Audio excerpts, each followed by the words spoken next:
coftal ɓalimin Aissatou heedi weere fi fulfulde on calminama kankone booli bawo yettama on bismama e yewtere coftal ɓalli men alet hande nde en kalat ko yowiti e fukko cenglel e fukko koyngel ko hande kawodire ɗe rewɓe dilloɓe fukko cenglel mbaɗatno to Kigali ngam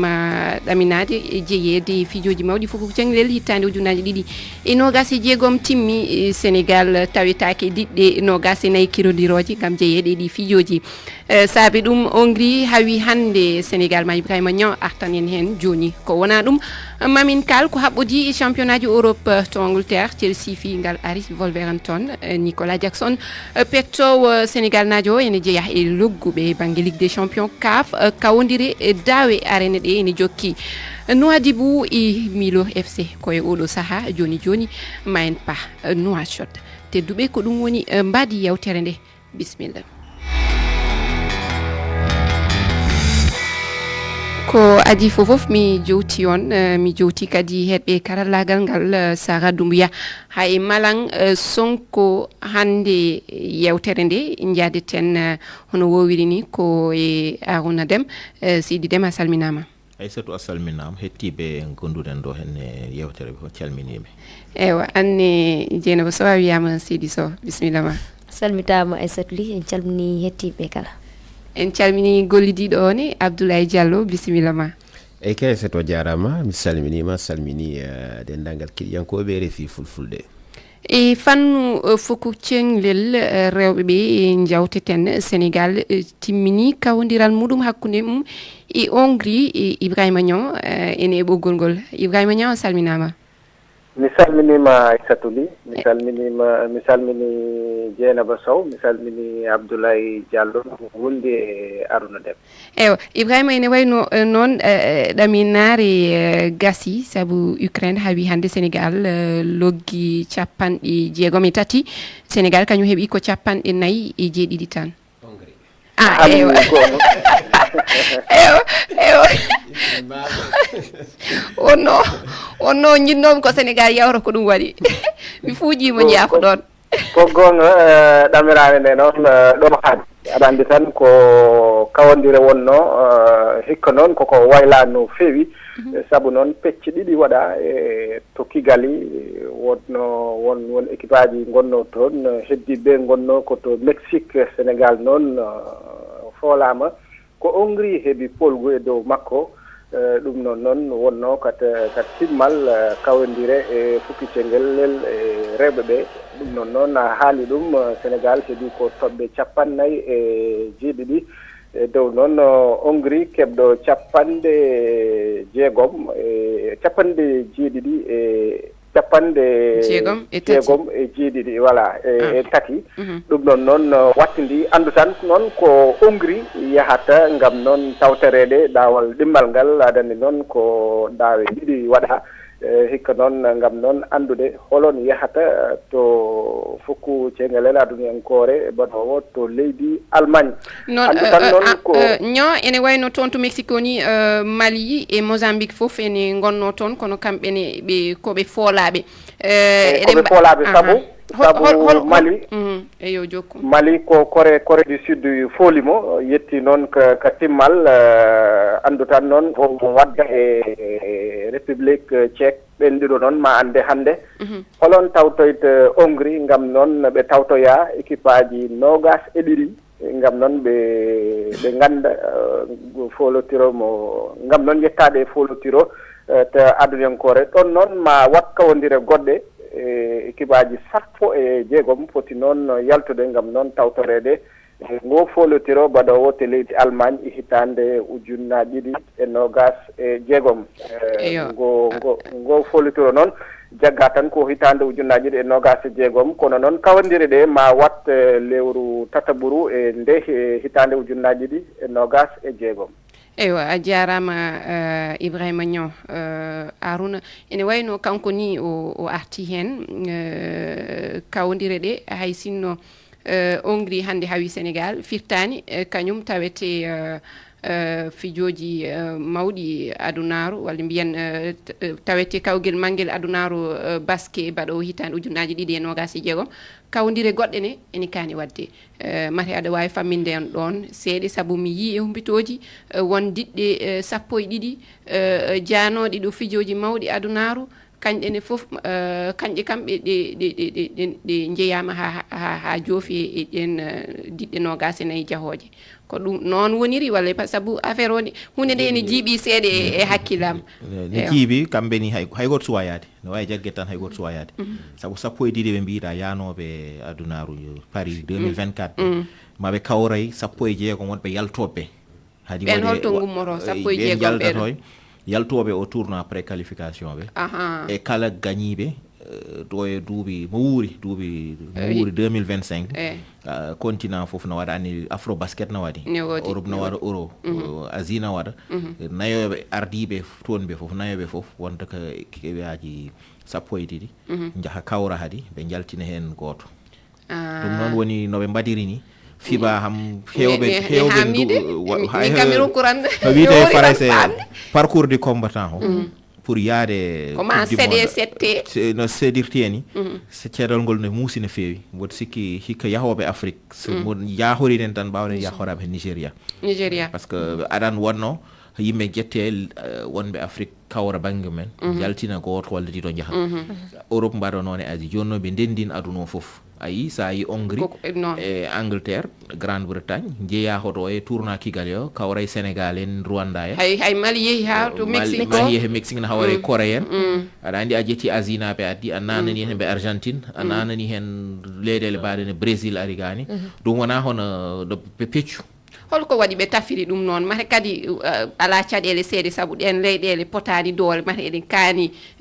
fottude e ko wayni fijoji mboɗo sikki ɓe cuwa taw andude noɓe dewrata pour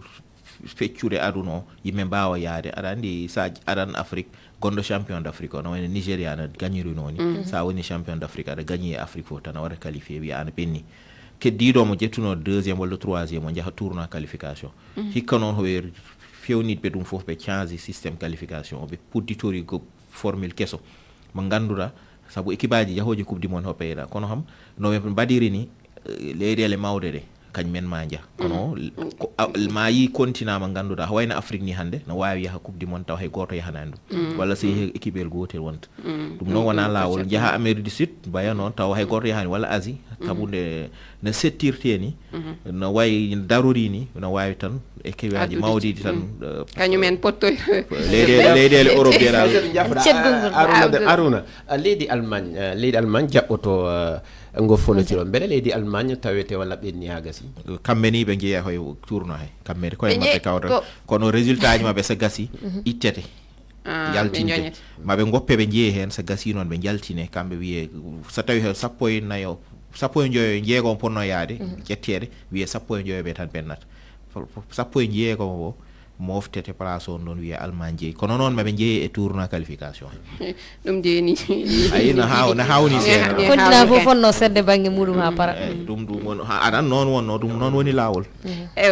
Sénégal noon ene joguino ɗaminare tinde wonde kam ma yawtu e ngal dawal en jini e humpitoji ɗi ƴewmi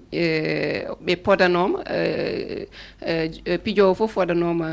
hakke million ngaji ko jeeɗiɗde cikano ko ɗiɗi jim so tawi ɓe kawi Hongrie kono ɓe kawani an Dieynaba hol yiyande ma ay min Sénégal idan hade mabɓe yaade mais ala no ɓe yakar no fewi tawi ñande conférence de presse entraîneur kesso mbiɗa wonno toon woni Otis artanno wiide aɓe kalanno e ambition ngoji makko pandaje makko dal omo wi hoɗo yimɓe mbaɗa hakkillaji mumen ha ɓurta e qualification omo haalanno wiide Brésil kanko wi ɗum ɗo ko heɓɗo tan wonande par ce que kanko wayno caɗele makko fof ko Nigéria ko haal omo andi lawol ngol e juuti omo andi lawol ngol en juuti kono ɗum ɗo mari ko kongi eltowo kadi aɗa yaha ɓe jaggi kawɗure mbaɗe ni ana suwa hay ɗum ɗiɗe aɗa wiyo yimɓe ɗami andude ɗo tolnita tan gonga andude to min guilo haali mbimi o ko andude ɗo tolni mais wiidemo noon haɗani o waɗi no foti wadde ni sukaɓe kadi mbaɗi ko poti wadde hakkiɓe kewɗe par ce que idande hay goto Allah hen yakare kono nde Sénégal waɗi pottal mum gaddigal pottiti ɗiɗi goto waɗi hen yakare mum hay Hongrie eɗen joguino yakare fiide Hongrie walla ɗum ni so jii oɗo yakare foof ko fuɗɗode mabɓe ɗe kono idande hay goto men meeɗa miijade watama Sénégal fi ko wayno Brésil en e ko nandi hen konko noon ko ɗum ɗon woni haala ka ko ɗum ɗo woni haala ka Dieynaba a yettama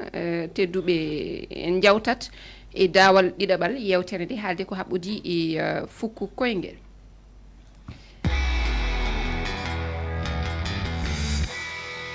koto Nouakchott paaɗen kawodire daawe gaɗen ewa kawodire daawe gaɗane Ligue des champions CAF ɗi ene jokki caggal noon nde ɓe jeehi Guinée fettidde e Milo FC alet hannde nde Nouadhibou ene jaɓɓi diɗɗal Guinée toon to Nouakchott emin jiɗno noon jokkodirde e gollidiɗo men Amadou Sow kono suwa heɓede mamin gartu e makko kono hade nden tan artude e kawdire goɗɗe baɗɗe ɗe ene wayno hanki Tanguédji FC ene hawdirtuno to dingiral Lat Dior mo Thiès e stade d'Abidjan ewa wadde o heɓama Amadou Sow en payat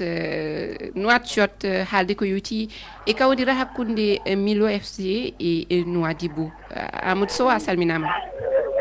eyi asatolimi samini somi plateau fof ewa ene wayno aɗa e dingiral ngal hotto kawdiral ngal yarete oɗon e ɗawal ɗimmal walla e ɗawal gadadal e hol mate loggi mbaɗi eyyi noon tigui o sadio jongue dawal gadana wona heddi hojamaji nayyi gam arbito sifde mi-temps woni foftere o sadio joni score o ko gotel FC Milo hiɓi gotel FC Nouadhibou hiɓi gotel ko kamɓe noon FC Nouadhibou wurnude score mbiyen kañum addi luggude gila hojamaji joyyi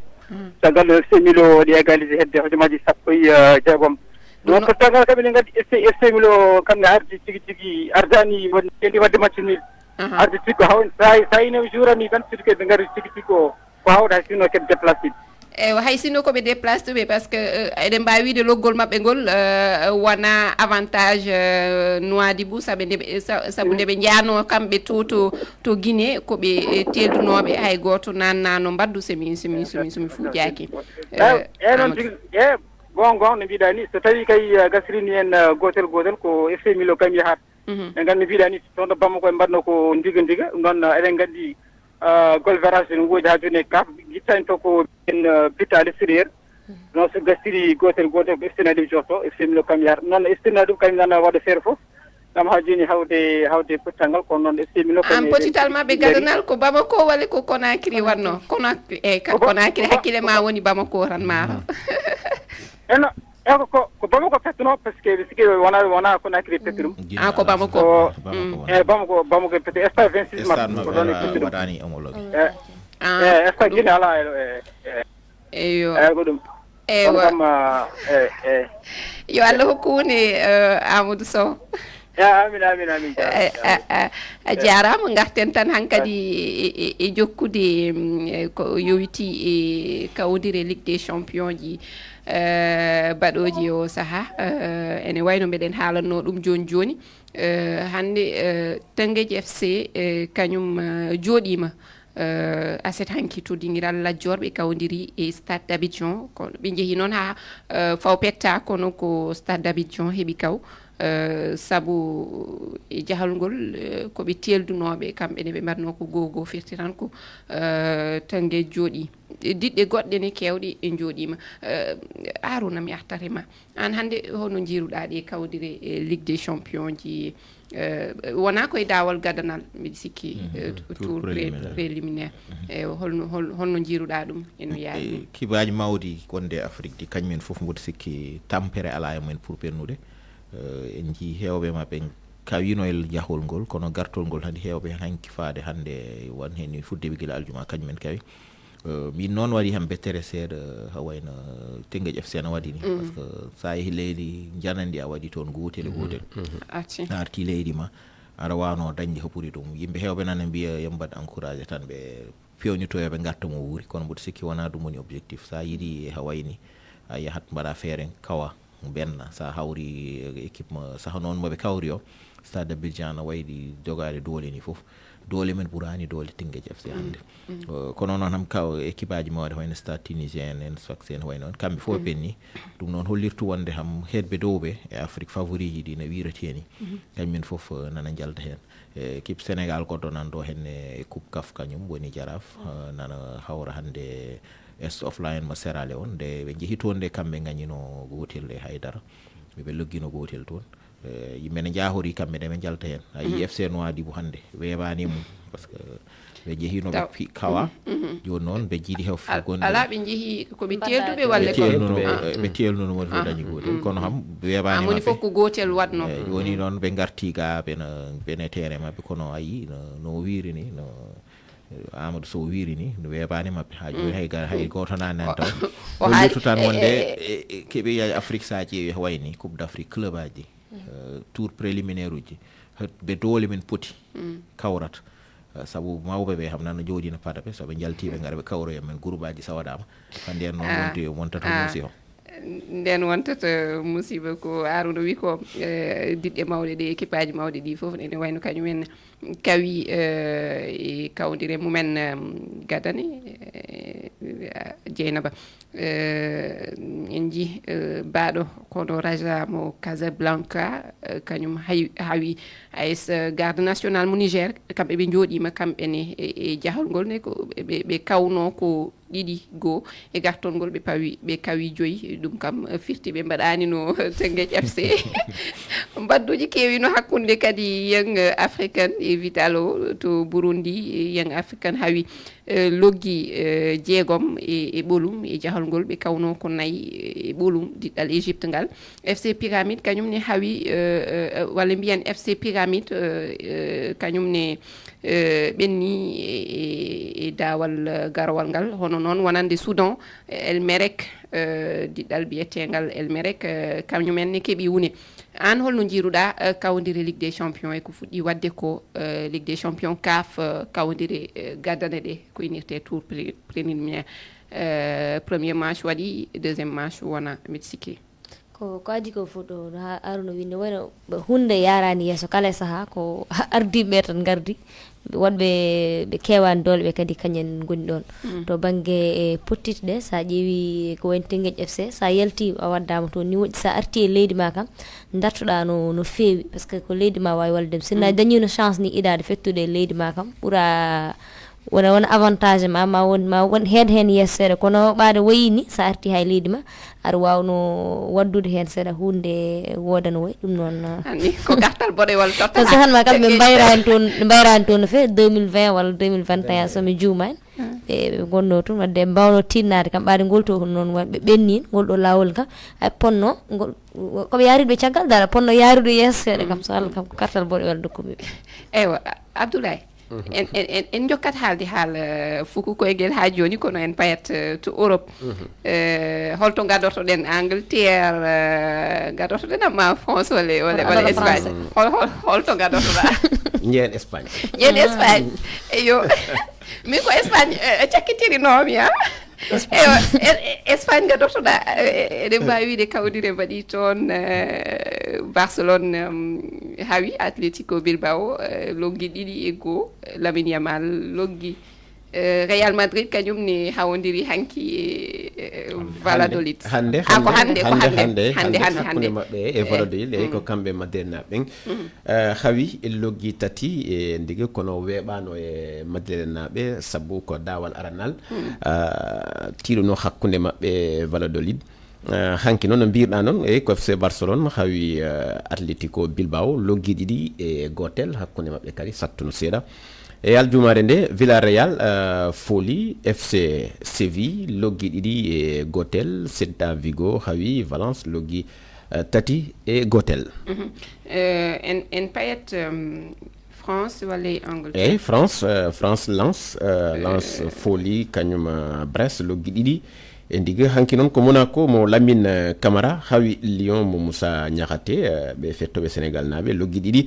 e Lamine Camara kanko ni o waɗi loggol makko arannol e championnat e ngel kawgel Lille kadi hawi Angers loggi 2 e ndiga toon e pettowo ɓi Guinée o Mohamed Bayo Mohamed Bayo.